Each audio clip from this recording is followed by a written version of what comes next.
morning. Today we're going to read Ruth chapter 1. In the days when the judges ruled, there was a famine in the land. So a man from Bethlehem in Judah, together with his wife and 2 sons, went to live for a while in the city of Moab. The man's name was Elimelech. His wife's name was Naomi, and the names of his 2 sons were Mahlon and Chilion. They were Ephrathites from Bethlehem, Judah, and they went to Moab and lived there. Now Elimelech, that's a weird name, Naomi's husband died, and she was left with her 2 sons. They married Moabite women, one named Orpah,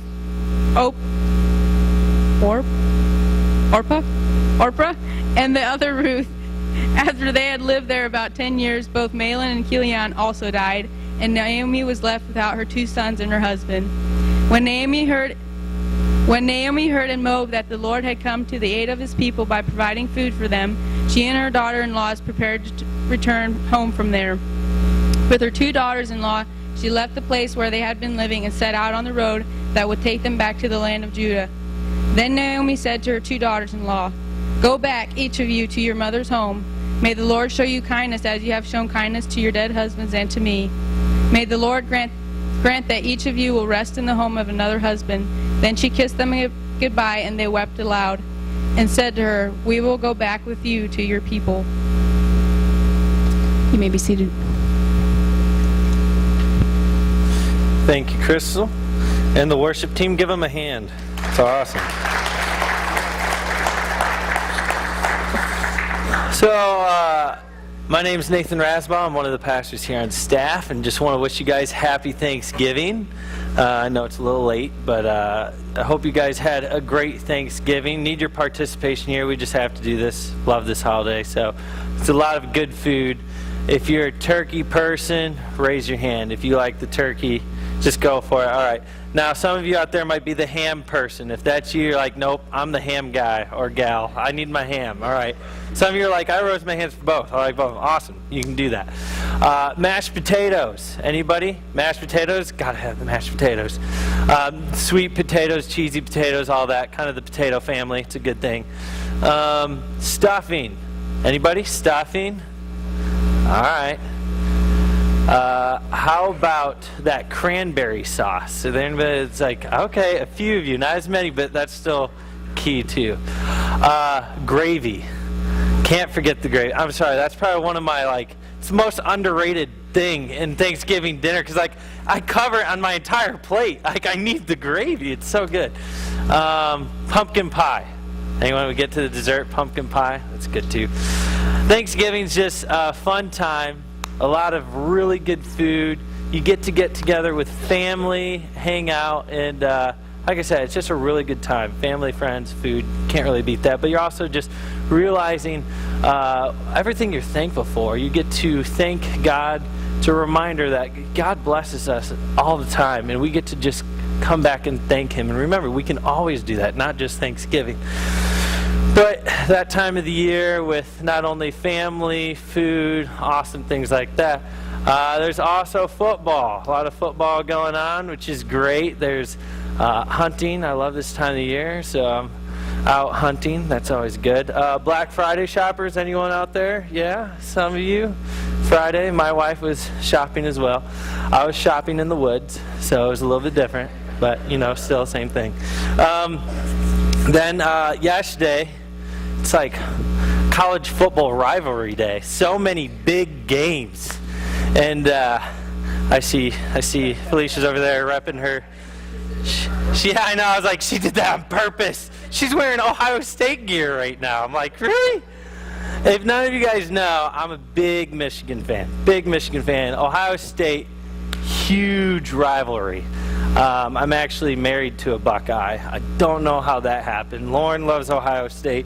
And so this huge rivalry going back and forth. It's one of the biggest rivalries in all of college football. This is even called the game. It's been called that for years because it always comes down to this game. It's so intense. Usually it's got Big Ten championship implications. And again, this year it did. Not as much. Ohio State kind of had it in the bag. But Michigan heavily underfavored, and they fought hard. I do have to say this: how much is Ohio State paying the refs? 2 years in a row? Come on now, come on! They're forking over some money or something. There's no way that. Anyways, my wife said I'm just being a sore loser, but probably. But it's getting even more difficult. I say they win again because they won last year. They won the year before. In fact, out of the past 14 years, it hurts to say, they've won 13 times. There's some applause. Oh my goodness. This has been a rough few years. I say few, just trying to make it smaller in my head. This is huge. 13 out of the last 14 years. Ohio State is creating a legacy right now within this rivalry. This will be talked for years to come, this dominant whooping that they've been given Michigan. It's hard to say, but it's true. That's what's happening. And when I start thinking of the word legacy, I think of removing myself from the sports world. But even in the sports, you have to do something significant to have a legacy. And same thing with our lives. To leave a legacy behind, we have to do something. We have to live a life full of godly choices, and we're going to get more into that as we go down the road. But when I think of legacy, I think of this path, the path of the righteous. For us as believers, we're on this journey, right? Our series has been Trust the Journey. So think of this path for us believers. It's not this straight, easy, broad, narrow, or broad path that is easy, like the toll road, 80-90, where you set the cruise and go. That's not life. That it's not easy. That's not what it's like. It's more like the Beartooth Pass. If you've ever been over in the Montana, Wyoming area, it's in the Rocky Mountains. I actually was able to travel it this last year. It's actually one of the most beautiful places you could ever go. But when you actually get on that road, there's so many turns, winds, curves, slippery curves, known for these just tight corners. Kind of scary when you're up on the edge of a cliff, just winding back and forth, and it's like, oh my goodness, this is crazy. You have a lot of obstacles you can run into. There's rock slides. Winter, you get a lot of snowfall that can block the road easily. You got lions, tigers, bears, oh my. Not really tigers, but you get the drift. There's mountain lions, bears, bison. We'll throw bison in there. There's a lot of them too. But just this journey that we're on called life is not easy. It winds back and forth. We have obstacles that hit us all the time, and we have to push through them. A lot of times, there's even forks in the road, and we have to make a decision about our life. And we know this decision is going to affect our life, no matter which way we choose. And you see, when I start thinking about this life, this journey, this series that we've been on, and this idea of legacy, I think of Ruth, which we just read the first 10 verses of Ruth. We're going to get to a little bit more of Ruth's story here in a little bit. But also, I just think of legacy. It makes me think back of a time at Bethel when I was a sophomore. Back at Bethel College, you see, I was with a few of my buddies, and it was springtime. It was actually Earth Day. April 22nd. I don't know if any of you guys know anything about Earth Day. It's a day where we get to celebrate the Earth. And I don't know why, but every day, April 22nd, it's like the sun's shining. It's beautiful. It's just like, oh, it's Earth Day. You walk outside, just fresh air. It's a nice day. Anyways, my buddies were walking back from class. We're heading back to our dorm. On our way back to our class, we see a live trap. And in this live trap, there's a little squirrel on Earth Day. That's not a way to spend Earth Day. Poor little squirrel. Me and my buddies look at each other, get this idea. We need to set that squirrel free. This isn't right. You see, the science classes at Bethel, actually, if you haven't been to Bethel College, lots of trees, ponds, beautiful agriculture there. It's a squirrel heaven. It really is. It's a beautiful place. There's tons of squirrels. So some of the courses and classes there, they study the squirrels. So they got to trap them and study them. That's all that's happening right here. But it's Earth Day. We go up to this little live trap cage, and it's actually chained to the tree. My buddy's like, I got a bolt cutter. I was like, get it. We get that thing free, released, and now we got the cage in our hands. We're like, what do we do now? Don't know. Let's just start walking. So we're walking, and we're carrying this squirrel. And we're walking by a couple of people. We see campus safety walking towards us. We're like, oh. He kind of looks at us like, what are you guys doing? Oh, we're going science building. Yeah. Oh, okay. So we're walking to the science building now. Like, well, I guess we'll go to the science building, don't want to lie. And then we walk past the professor, same thing. What are you doing? Oh, going to the science building. Oh, it kind of makes sense. So we're just walking the squirrel. We actually walk it right into the science building, and we decide to release it in the bathroom. We come out, we're laughing, we're having a good time. We're like, wait, why didn't we release it in the women's restroom? That would have been way better. We let it in the guys. But I can just imagine the next guy going in there, maybe pulling a newspaper, and then, right by him, like, that would be crazy. We're laughing, this is hilarious, fun little prank joke, whatever, and we're walking back to our dorm. We actually get to the dorm room, we're still laughing, talking jokes, and just enjoying our Earth Day. And one of the guys hops on the laptop, opens it up, checks his email, and guys, you need to check this out. Campus-wide email. Please, everyone, be aware. There's a squirrel that has been released in the science building. It is a dangerous squirrel. It is known to have Scoptic mange disease. Please do not try to catch this squirrel or come close to this squirrel. And I'm like, oh my goodness, what have we done? Then you get to the next half of the email. It's like, if you know anyone or anything about this, there might be a reward if you give us information. Now there's a bounty on our heads. It's not like we were trying to hide this thing. Like, we did it in broad daylight just to be funny. I was like, well, maybe no one recognized us. Well, I was kind of recognizable, so was my other buddy. There were people that saw us, and sure enough, our names came forward. I had a good old meeting with Sean Holtgren. Bummer, got some community service for it. They made us have to wash the big helm out in front of the campus. I was like, it's not a big deal. I'll go wash it. So we're getting out there, we're washing the helm. And this campus-wide email went out to absolutely everyone on campus. Not even on campus. Like, we had people abroad and overseas. They were getting this email. In fact, one of my buddies over there was dying laughing when he got this email. He told me. But we get to washing this helm, and people are just driving up and stopping and asking, what are you guys doing? We're like, did you get that email about the squirrel? They're like, wait, you guys are the squirrel guys? Awesome, dude, honk, honk, drive by. It's like, all right, we're the squirrel guys then. So it was just kind of this funny thing to where it almost felt like this legacy was building, like, we're the squirrel guys. Everyone heard about this. It even got to the point at the senior dinner, they were talking about highlights of the year. The squirrel letting loose was a highlight. It was just this thing that's so funny. Now, I don't know if we want to leave that kind of legacy behind. That's not necessarily what I'm talking about. But the choices we make when we have opportunities in front of us, those tend to lead us to whether we want to leave a legacy behind us or not. It really focuses down to the decisions and choices that we make today. The choices we make yesterday affect today, the choices we make today affect tomorrow, and so on and so forth. The choices we make are huge. And if you see, we already read the first 10 verses of Ruth. I want to ask you guys, go ahead and open up to Ruth chapter 1 again. We're going to continue reading verses 14.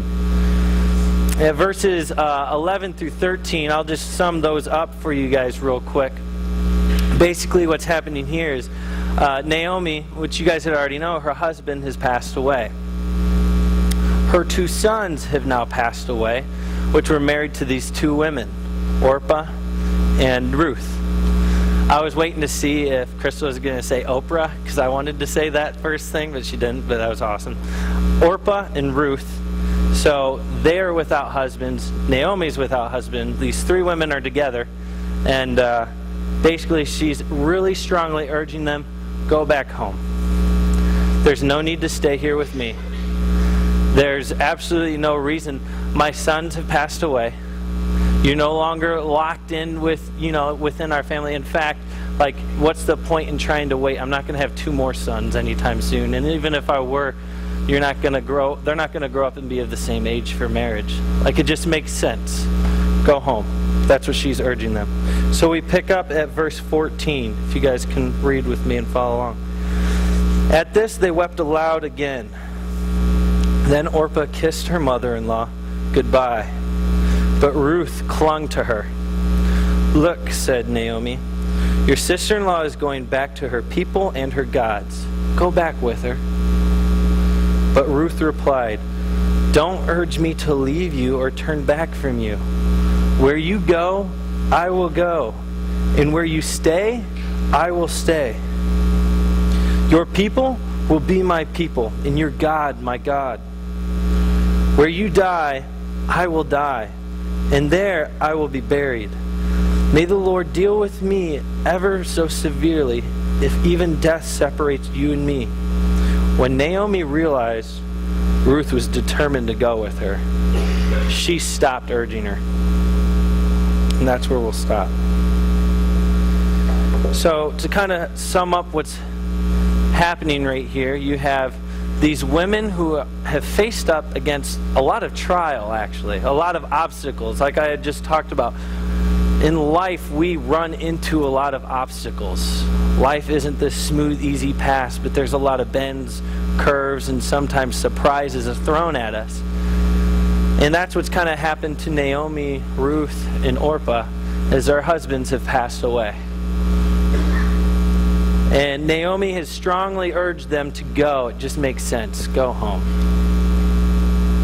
And we look at the ladies, and they're actually at a tough decision, whether to go or to stay. And you have two different decisions. You have Orpah. She chooses to make a logical decision. And you have Ruth, who chooses to make a God decision. The whole main idea of what I want to talk about today is the decisions we make today shape our legacy. Orpah's decision makes sense. It made sense. Go home. Go back to family. Go back to the culture that you're used to. Go back to Moab. This is probably where family, familiarity, she probably knew other men there to where she could get married again. This wasn't necessarily a good thing to be widowed and alone for a long time. It made sense. It was a logical decision. Then you have Ruth, who made a God decision. Because it does make sense to go back. It doesn't make sense to necessarily stay with Naomi, but she felt the urge that this is what I'm supposed to do. Naomi, I'm supposed to go with you. Naomi, I'm choosing to trust in the Lord in every moment on my journey. And this is one of them. She's choosing to jump in God's arms and say, I trust you. And I want to look at this conversation that she has with Naomi just a little bit closer. So take a look at verse 16. And we'll kind of look at these words that Ruth says to Naomi, and how did Ruth come to this decision to choose and stay with Naomi. She says, "Don't ask me to leave and turn back. I will go wherever you go and live wherever you live." You see, Ruth isn't wanting to go back to Moab. She's not wanting to go back to the Moabite culture, religion. She kind of has actually been brought into Judaism through her husband. You see, it's an interesting, by Mosaic law, Moabite men cannot marry women, but Moabite women could marry an Israelite man. Basically what's that saying is that the Moabite women are allowed to convert to Judaism, because that's what happened back in Mosaic law. Just traditionally, the women married the men. If they married outside of their culture and religion, they would go ahead and their religion would become whatever the man was. In this case, it was an Israelite man, Judaism, one true God. And so Ruth was with him and started to develop this relationship with God and became a believer. She didn't want to leave what she had recognized as the one true God and go back to Moab, where in Moabite culture, the way they worshiped many idols, they worshiped many gods. Moabites weren't really well known from the Israelites In fact, Moabites actually comes from Moab, who's the son of Lot, which was an incest relationship with the daughter after the whole Sodom and Gomorrah thing. This is just a bad scenario with Moabites. Israelites called Moabites Chemish, which was meaning as destroyer. By the way they worship, they were known to actually sacrifice children by fire. Like, this is a serious thing, religion and culture, and Ruth doesn't want to go back. She wants to stick with Naomi.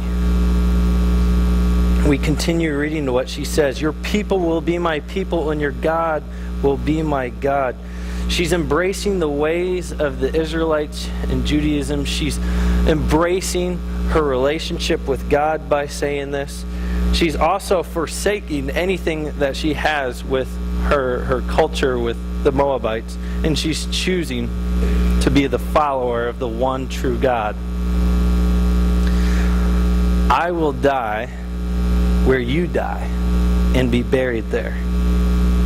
Here Ruth is announcing her full commitment to Naomi.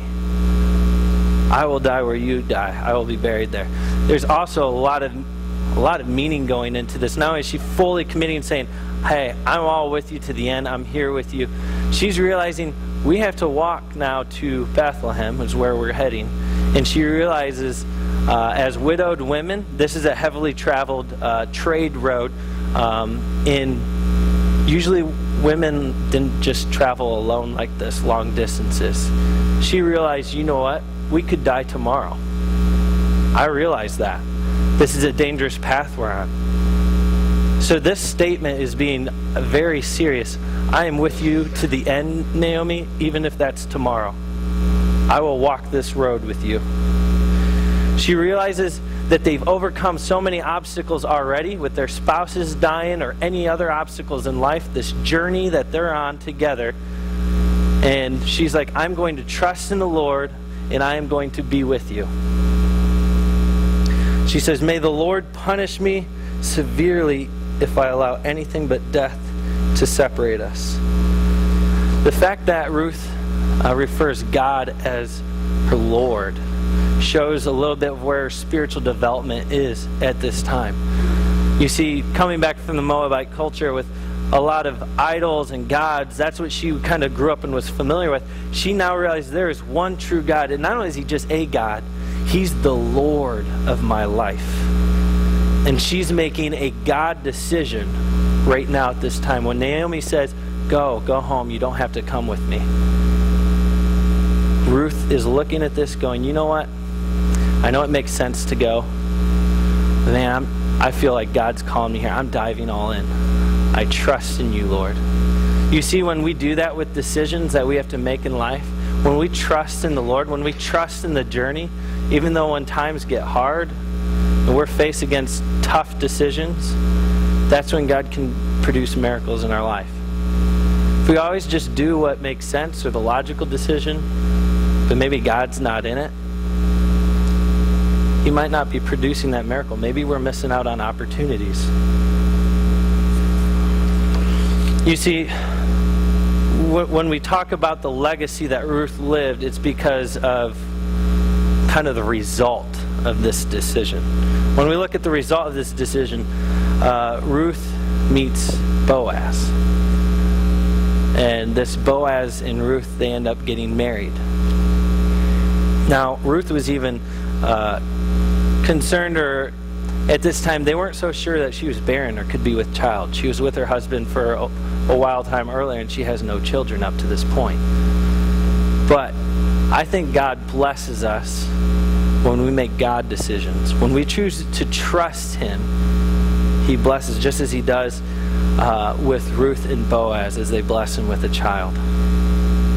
Their great-grandchild ends up being David. Yes, the one that slays the giant, Goliath. Their great-great-grandchild ends up being Solomon, another king. And you just keep going down this family tree, this genealogy in Matthew, and of course you come to Jesus Christ. what a legacy Ruth was able to carry and leave behind her. And we look at this legacy and we kind of boil it down to a really big decision she had to make. One that maybe didn't make sense at the time, but she just knew this is a God decision. Ruth left a legacy because of the decision she made. How many decisions do you guys think we make in a day? Studies and researchers show that. They believe we make 35,000 decisions a day. That's a lot.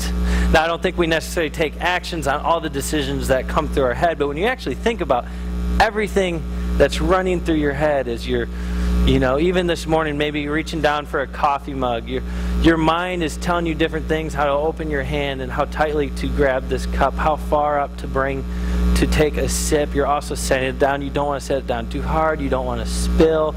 Just think about how many decisions your mind just had to do naturally, just picking up a mug and setting it down.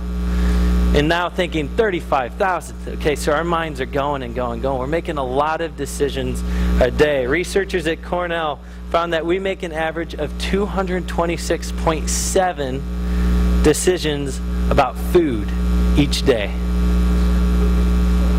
I might make a little more than that. I'm just saying, I like my food. But just looking at these, that's a lot of decisions. Our minds are going and going and going. Some of us, yes, we make lots of small decisions. But I have a feeling that there's quite a few here that might be wrestling with a really tough decision. Maybe multiple decisions at once. Maybe you've been wrestling them for a few days. Maybe it's been a week. Maybe it's been weeks. Maybe it's been months. Maybe this is a decision that you're just battling your entire life, it feels like. And you don't know what to choose or how to choose it. Multiple decisions that we're faced that are just big and heavy. I mean, losing a spouse, just like Ruth did. Some of us go through that. Some of us lose family members and have to discuss wills, and different decisions have to come from that. Maybe losing a job. Trying to figure out, where do I go down this fork in the road? Maybe divorce. Trying to figure out things with that. Child custody and everything. Maybe it's the idea of choosing a school. We got some high schoolers in here thinking, I'm going to be going to college. Where do I want to go? Maybe there's some adults here thinking, I'm juggling a job. I'm juggling work, but maybe do I need to go get into education? Take some more classes. I mean, doesn't seem necessarily like harmful decisions, but these are decisions that are going to impact our lives, and they're big decisions. Maybe a relative's on life support, and there's a family dispute. You're just trying to make the best decision you can. You see, when I start thinking about all the decisions that we make in a day, and wanting to make a decision kind of like Ruth, as an example, I want to make a God decision. I just don't want to make a logical decision. How many times throughout the day with my decisions am I involving God in them? How many times am I calling upon the Lord to help me out when I have a decision to make? When I have a road obstacle on my journey? How many times am I calling upon the Lord to help me? Calling upon wisdom. How many times am I just making the decision on my own? Because it just seems like the logical one. The door is open. I feel like that's the way I need to go.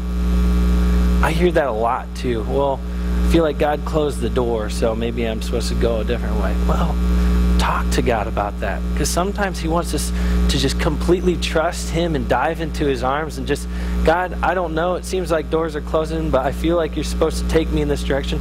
I'm all in. I'm trusting You in the journey. Thy will be done. Maybe God will open the door later. Maybe there's a door next to it. I don't know. I don't know what decisions you guys are faced up with right now, but I can guarantee that there's some here that are struggling with some decisions to make. So how do we start making these decisions, these God decisions, not just the logical ones? I've read this verse in front of you guys before, but Scripture never gets old. God's Word is living and active, sharper than a double-edged sword. Proverbs 3, 5, and 6. Trust in the Lord with all your heart, and lean not on your own understanding. In all your ways, submit to Him, and He will make your path straight. Trust in the Lord. This journey where you guys are battling these tough decisions, trust in Him. Do not lean on your own understanding, what just makes sense or what just is logical. Lean on God for that. He's going to help you. Submit to Him always, and He will make your path straight. I hear that. I hear pray, trust, repeat.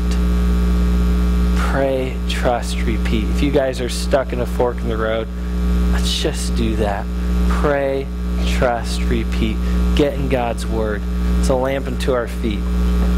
It's a light for our path. If the band could come on up. Alfred is a man who was a well-known businessman. He was from Sweden. And he had kind of an interesting thing happen to him in life. Ushers, you can go ahead and come forward too. His brother passed away, and when he was looking in the newspaper to read the obituary, they actually made a mistake. They had wrote obituary for Alfred. So he's right there reading his own obituary. By the time he gets done with it, he's in disgust. He's like, what have I done? What have I left behind? I've done nothing in life. I've accomplished nothing. Well, he then becomes an inventor. He becomes an engineer. He invents dynamite. He invents a bunch of other things and just ends up leaving a legacy behind him. In fact, this is Alfred Nobel. The Nobel Peace Prize is now named after him. If you guys were looking at your obituary today, what would it say? What would you guys be reading? Would it be that I'm just a good person, good father, good mother, good spouse, did my job well, loved people? Would your obituary say anything about impacting God's kingdom? Would it say that I loved God and worshiped Him with all my heart? That I talked to other people about Christ? That I wanted other people to become believers? That I mentored and just wanted to disciple children and raise up teens and youth? You guys, you can change the script. You can change your legacy today. It's the decisions you make today, tomorrow. It's okay what decisions you made in the past. God forgives us for that. But guys, what are you going to do now? How are you going to leave a legacy behind you? I'm going to encourage you guys to take out your connection cards right now out of your bulletin. Go ahead and rip it out. Fill out your name, and I want to challenge you guys. Write down maybe that tough decision you're battling right now.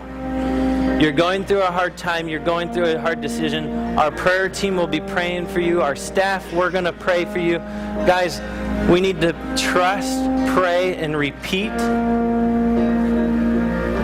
God's going to help us. Trust in the Lord. Acknowledge Him in all the ways. Lean on Him, not your own understanding. Fully submit to Him. He will make your path straight. We're going to sing a song about just completely trusting in God. And you know what? Thy will be done, Lord. Some of you guys sing this from your heart. Maybe you're going through something where you just need to tell God, your will be done.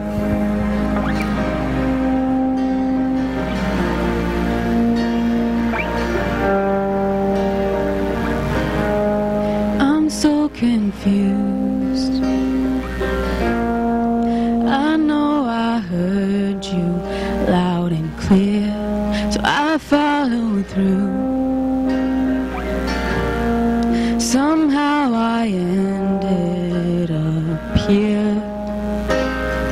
I don't wanna think, I may never understand that my broken heart is a part of your plan. When I try to pray, all I got is hurt and these 4 words.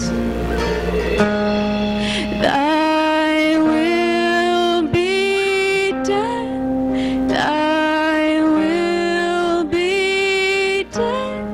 Thy will be done.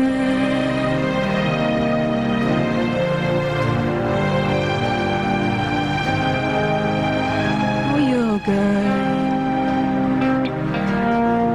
This don't feel good right now, and I know you think the things I could never